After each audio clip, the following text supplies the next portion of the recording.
When your vehicle is equipped with easy entry-exit, the driver's seat can automatically adjust to facilitate entering and exiting the vehicle. Tap the vehicle icon on the center display and tap Vehicle Settings, Vehicle Control to enter the Vehicle Control interface. Here you can turn Easy Entry-Exit on or off.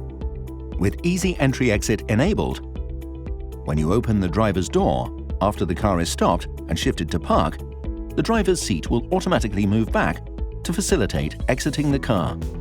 When the car is locked, the seat will automatically return to the driving position. Next time, when you open the driver's door to get in, the seat will automatically move back to facilitate entering the car. After getting in and sitting down, press the brake pedal and the seat will automatically return to the driving position.